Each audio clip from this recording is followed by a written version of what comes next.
I was looking for many, many ways, healing modalities, spiritual teachings to get me out of the process of dark night of the soul. And so one of the way to work with the breakdown and struggle is to say, okay, I surrender to this life situation, life circumstance.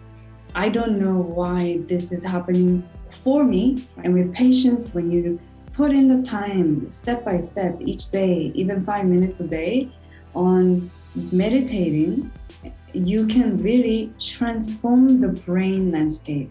In order to be present, accept our mind and body as one unity. Writing them down is a first step into getting you grounded each moment.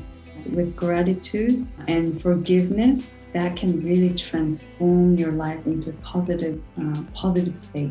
Our mission is uplifting humanity, and the statement is, I empower you, you empower others, and we uplift humanity together, and bringing all the energy in so that you can stand strong anywhere you go in the external world.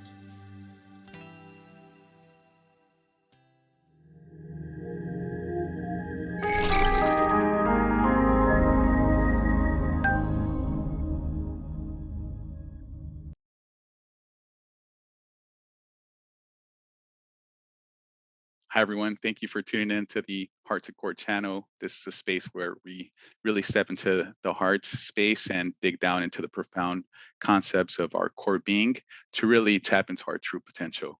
My name is Emanuel. I am the founder of Heart to Core and also your host.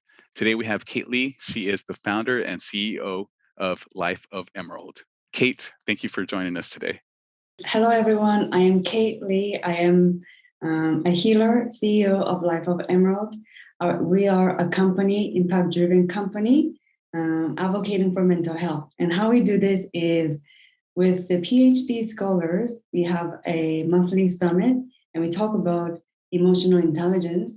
And at the same time, I'm bringing dance, songs, music into the platform. And our primary goal is to uplift humanity in the corporate sectors. So I am Kate and really enjoying this project and building the Life of Emerald. And we're standing for mind, body, and soul. And how we do this is by gathering world-class leaders in psychology, spirituality, medicine, business, and governance. And we speak up about the elephant in the room, specifically the mental health. And by gathering these people, we help corporate workers worldwide reduce stress by providing strategies on how to take care of the mind, body, and soul. And our mission is uplifting humanity. And the statement is, I empower you, you empower others, and we uplift humanity together. And I say this because I had to go through the dark night of the soul, healing my mental health challenges in order to stand still and stable to build this company. So this is sort of a project on behalf of humanity, my love and the divine's love for humanity. I love the fact that you brought up, for one, really bringing this sort of notion and concepts into the corporate space, and also the whole concept of really bringing in our full authentic selves, right? Because sometimes we do this element of code switching. That's what it's usually called, where we bring up professional selves to work, and then also we come home and we tend to transform into a different person, the person that who we really want to show up as every day. And also you brought up the dark night of the soul. I think we all go through that at one point in our lives or another, right? But really being equipped to navigate that scenario, I think it's very important. So Kate, thank you so much for sharing that. I know you have a program. It's called the 30-Day Happiness Program. Is that correct? And also, can you share with the audience what is the program and the objectives of the overall program? I love to. Yeah, this is called 30-Day Happiness Program Premium.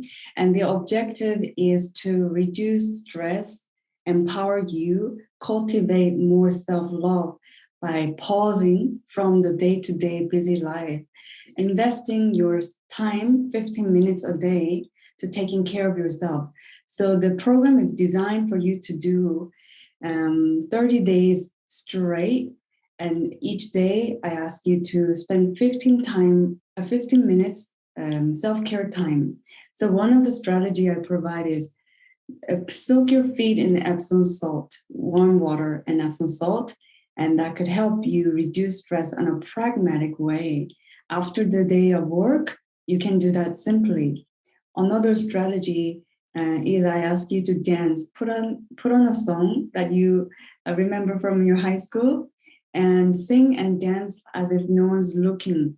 So in a way, I'm bringing the scientific-based strategy at the same time fun in this program. And so we have three experts speaking about the benefit of forgiveness. He's a Stanford professor. He wrote a book on Forgive for Good.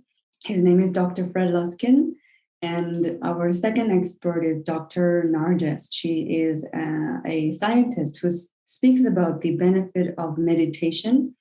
And then we have a third expert, Edward. He is working at Stanford Children's Hospital, and he channels spiritual energy to help you shift from anger to joy. Yeah, so those are what's included in the program. And fundamentally, I want to offer this to public so that people know the importance of simple life and taking care of yourself and bringing all the energy in so that you can stand strong anywhere you go in the external world. I love the fact that you also incorporate the fun into your program, dancing as if no one's watching, because I feel like when you show up and dance as if no one is watching, that creates a sense of belonging. So I love that strategy, Kate, that you're bringing to the table, especially it's so important in the corporate world as well, and also in life in general. And soaking feet in Epsom salt, I think that's also a great strategy, one that I feel like I should also practice. Fortunately for me, one of my goals this summer, or even now moving forward, is to really dip my whole body into the ocean. I'm not too far away from the ocean, so there's no excuse for me to do so. And I feel like that's one process of really cleansing my energy, my aura, and things of that sort, to really just feel refreshed. So thanks for sharing that overview of the program. For the audience, I'll be sharing a link to the program in case you're interested to participate in Kate's program. So Kate, describe your specializations for your clients at Life of Emerald. Definitely. Well, you said that beautifully. You summarized what I shared about 30-day happiness beautifully. And the specialization for clients currently I'm focusing on is one-on-one consultation that can provide our clients some life clarity. And so for now, I am looking to impact CEOs, startup CEOs, who may be bootstrapping, who may have a lot in their plate, and they might not know what the next step is per se in an energetic form, in a mission form. What I mean by that is I help startup CEOs get grounded in their initial mission and vision, guide them by learning about their personality and their map using astrology chart and human design chart, and make sure that they're using their resources and personality and archetype that's flowing through them wisely. So Kate, tell me, describe the moment of realization when you said to yourself, okay, like I want to help people. I want to get into the position of human development and serving. And what were the steps that you took to achieve those objectives of stepping into a position of human development and serving others? That's a brilliant question. Emanuel, I used to live in San Francisco between 2016 to 2019. And that was a period of time that was very challenging. And I can label that time period as dark night of the soul. And during that period, going through the dark night of the soul, I felt like I'm paddling my way up through the sand dune. I felt like I was sucked into the sand dune, and I was looking for many, many ways, healing modalities, spiritual teachings, to get me out of the process of dark night of the soul.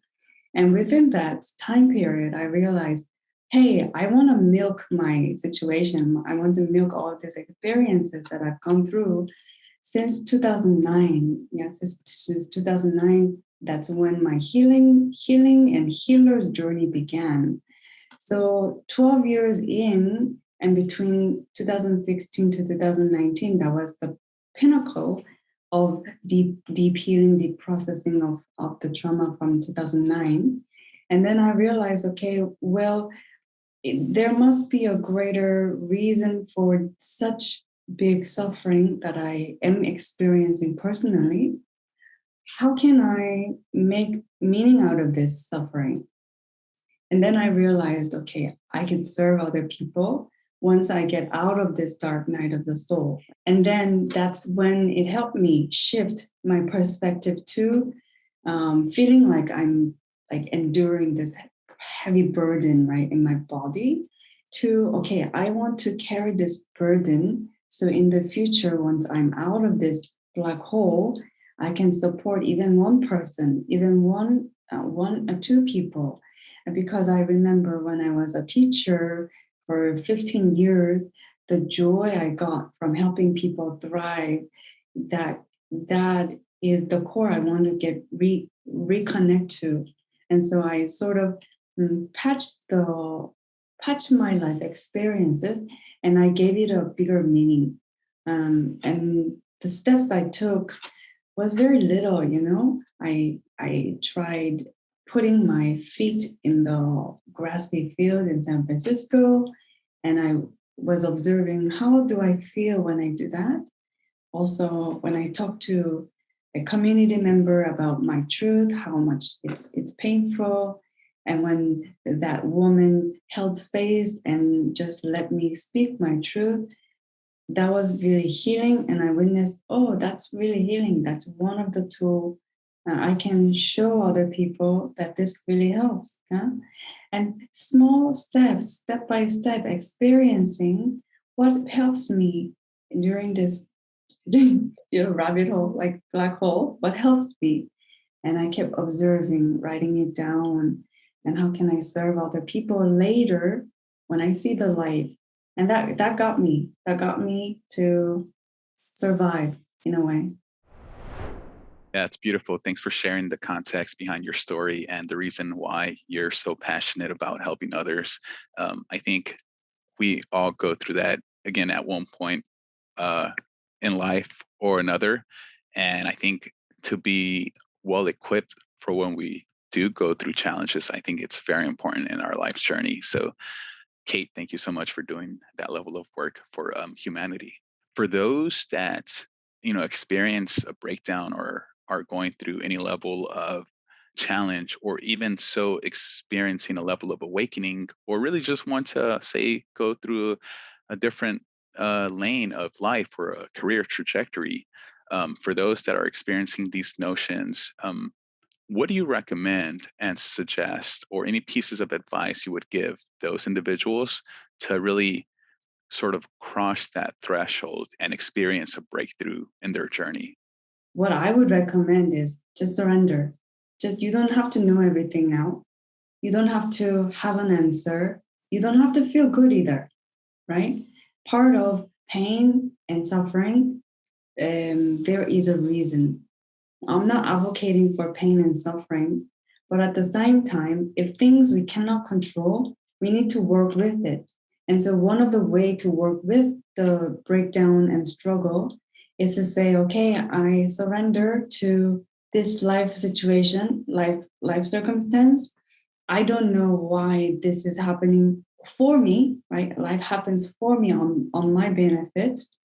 Let me be patient. Let me be patient, and let me find hope that someday, imagine someday you're in a better place, better space, perhaps better equipped you're better equipped to navigating the challenges in life. So you're becoming stronger as you feel the pressure cooker like pressing at you. If you're going through breakdown and struggle, and level of awakening, spiritual journey is not easy. I want to say that. If you want to become a better human being, and if you have had secretly prayed for that, well, one of the symptoms or one of the ways I believe universe show you is through cleansing our old beliefs, and letting go of our old beliefs can be really tough, So I recommend just surrender, just go with the flow. Think of yourself as a leaf or a canoe flowing through the river, and let the river carry you. Surrender for me has been a life-changing process where I just say, okay, hey, I'm just going to, drop my burdens, surrender it to the divine and allow my unfolding to occur, and really stand back a little bit and just observe the happenings, and sort of flow with the river, flow with the motion, because I don't think much greatness happens when I'm trying to go against the current, right? It's like force against force. Is like as much as, and I've done it in the past. So as much as I I've been stubborn to really go against the current, it's like there's no way I'm gonna win, right? So I think surrendering and going with the flow creates win-win-win scenarios for everyone collectively. So thanks for sharing those thoughts, Kate. Yeah. Emanuel, as you're talking, some quote popped into my head. The universe, there's a quote, floating quote. If you have a big ego, that is a sign that you have bigger mission. So yeah, fighting against the current. I've been there, big ego, and when I surrender that ego, right, and am able to healthily objectively look at the life and my ego, then just things happen easily. Yeah, thanks for sharing that. Describe your favorite healing modalities for self-care and self-healing that you practice on a day-to-day basis, and what's one or two that you'd like to recommend to the common person that's really not used to doing everyday self-care or everyday self-healing modalities? What would those be, and for you personally, that you practice, and which ones would you recommend for the common person in our audience? And this question is very, very nice and practical, that anyone can apply very easily. Well, think about when you were a child, what made you smile, and jot down why that made you smile. And then we can revisit that childhood memory by doing that very thing. For me, I really enjoyed playing outside in nature. And so I can remember that from my childhood. And when I'm not feeling good, I take myself outside, go for a walk. So I'm connecting what made me happy in the past. And now I'm not feeling good. Let me do what made me happy before. So another self-care strategy is I tend to, I'm human. I have a brain inherited from our hunter-gatherer ancestors. So it's really easy to think about what's negative and what's alarming. So when I get into this space, I quickly say, okay, I want to take care of me. How can I be kind to me, right? Not believe all my thoughts. Don't believe all your thoughts. And then I go to YouTube and type in a self-love affirmation. And then there are a plethora of resources there. And then I let the audio play in the background as I, drink a cup of tea, and take care of my body, and also massage my neck when it gets painful. And I let the audio sip into my subconscious as I'm doing other things. So those are the two things that I recommend. Yeah, it's really easy, think about how do I feel in this moment, and do what you need to do. Don't worry about other people. Those are all great suggestions, especially for me personally. It's been connecting with nature again, whether that's taking a walk on the beach or really just, heading towards a walking trail in the neighborhood, or really going up to the mountains and just doing a hike. I come back so revitalized and so happy, right? I think that ties into your happiness program, right? I think doing what brings joy and happiness to our life will ultimately make us a better person overall. So definitely, thanks for sharing those thoughts, Kate. What advice would you give to the younger version of yourself? Don't worry too much. And then I was able to laugh at myself, telling my younger self, don't worry too much, because I was a worry bird. And I would tell the younger self, yeah, don't worry, things will work out. It just takes time.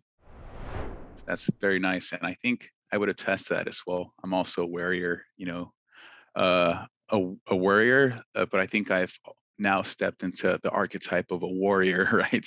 In a great way, in a great way. Okay. And, when people think, oh, a warrior, they think, battle and stuff. Yes, of course. But, we want to bring out that archetype, that inner warrior as well, because we'll be able to navigate any challenge or situation accordingly. What were some of the tools, resources, or daily habits that you picked up along the way that it sort of enabled you to calm down and sort of again allow things to unfold for you as you became wiser in life? The tools that has helped me tremendously is meditation. So 6 years ago, I went to Vipassana meditation retreat in Thailand. And there, all of a sudden, first time in my life, had to silence, no talking, and keep meditating, walking at certain path, certain way, and doing that to calm our mind. And what I can say with patience, as you say, patience is a virtue. And with patience, when you put in the time, step by step, each day, even 5 minutes a day, on meditating, you can really transform the brain landscape. And that worry can go away naturally, because then I was able to practice being aware beyond operating from the brain. If I may suggest that we are so conditioned to think and be attached to what our brain says, and that's where we tend to believe in our thoughts. And with this meditation practice, I was able to look at brain is one supercomputer that this awareness can utilize the supercomputer to maximum benefit. And so when I'm in this open space through meditation, I'm not holding on to the thoughts that are coming through. And I'm able to let it go like a ticker machine in the stock exchange. Just let them go, right? And be aware and cultivate presence. And yeah, definitely we need to cultivate patience. And if you will, compare the physical exercise. When we want to lose weight, we put the time and energy into working out, right? And I look at my brain as well, as we need to put some time and energy into working out our mind, so that we can control the mind. The mind doesn't control us, but we can control the mind to use it really wisely. I think for me, meditation has been a game changer, both again professionally and personally. Your answers tie into this three-part question that I typically ask. So you gave advice to your younger self, Kate. Um, you gave advice to your younger self. Now, flash forward to the future. What will you tell now your future self? What would you like to tell your future self, say, whatever that trajectory may look like? This is a fun question, because when we look at what makes us depressed, I believe, is ruminating from the past, ruminating about the past. And when I ask, what makes us or what makes me anxious, is ruminating about what might happen in the future. And so your question to what do I tell my future self is, okay, just hold on, I'm coming. wait. I'm going to enjoy today, as I know you're waiting for me. And as I know I'm building one step at a time, I'm going towards you, future self. I know you're beautiful, you're, magnetic. That's what I want to go towards. And just hold on. I'm having fun right now too. That's what I would say. What are the best practices that you do, or really, what are the mind shifts that you partake in to really stay in the present moments? Because as you know, the present is it is what it actually is. It's a gift. So yeah, can you share your thoughts on that? I'll give you an analogy, right? We value our mind to know and make decisions, but then we forget to take care of our body. And so to your question, I bought a yoga mat recently, and I proactively stretch and do mini yoga. And going back to that mind, we value the mind, but neglect the body. But then when we think about, when do we go to the hospital? When our body is not feeling well, we so readily go to the hospital. But when our mind is not feeling well, we don't go to the hospital. So there's a mismatch and zigzag. And I want to sort of cultivate all of them. And by saying, okay, in order to be present, accept our mind and body as one unity. And if there is a stigma about treating your mind, just I'm going to let that go. And I'm going to do what I need to do right now. So earlier I mentioned knowing what makes you happy, what nurtures you.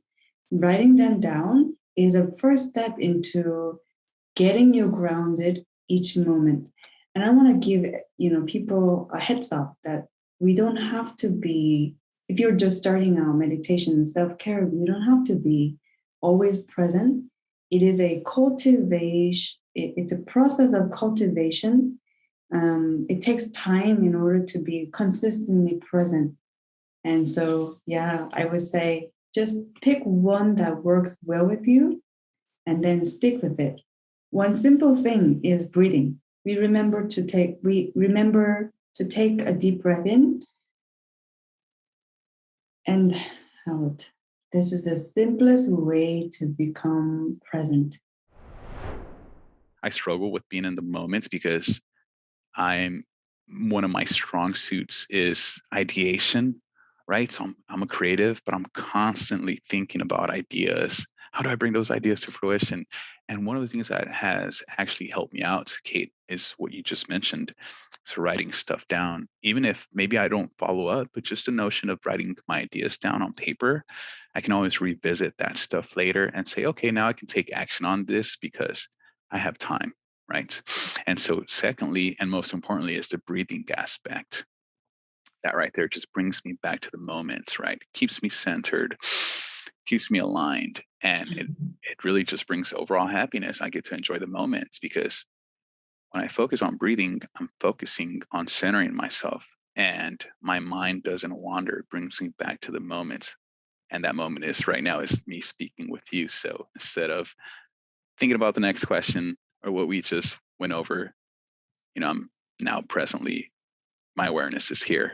So, what's your vision, or where do you see yourself personally, maybe professionally, or where do you see Life of Emerald in the next, say, 5 to 10 years? Yeah, thanks for helping me cultivate my future self as we talk here today. I love this work. We can co-create our reality in the future, right? And so in 5 years, I am traveling all over the world as a speaker, advocating for mental health, emotional intelligence, and woman empowerment, and leading from the heart as you advocate in your company. And in 5 years, our company, Life of Emerald, is thriving, impacting at least 1 million people, getting the habit of taking care of themselves and having fun along the way. And at the same time, 5 years later, I have people around me who are world class change makers. I would like to, meet Jeff Bezos and collaborate with him. That's how I see this life of Emerald growing, evolving into. And yeah, the core message of Life of Emerald will remain the same, uplifting humanity. And the way we do this may change in form. However, yeah, I envision humanity, people really simplifying their life and be authentic and vulnerable and still thrive in life. That's where I see Life of Emerald supporting humanity in 5 years' time. So, Kate, tell us any recommendations on books, songs, music, anything that you've heard lately that really impacted you, or maybe a film that you watched that really impacted your growth and personal development that you'd like to share with our audience? Yes, the film I recommend people to watch as you're going through the spiritual emergence, or simply you want to have a better life, is called Samadhi. There's a two-part movie film in a documentary form. It talks about the ancient tradition and the modern way of living life, and how can we come back to being our true selves and the contented self and peaceful self. As you mentioned, peaceful warrior. The Samadhi movie, I believe, can support people seeking the path to inner wisdom and using our humanness, the, let's say, aggressive warrior tendency that we all embody, to bring that into a mindful space and use that as a peaceful warrior archetype. And in order to do that, we need to first learn what the ancient sages and yogis practice and what is really fundamentally important in our lives moving forward. So I would recommend the movie Samadhi, and yeah, just embrace our humanness journey, and yeah, we can thrive.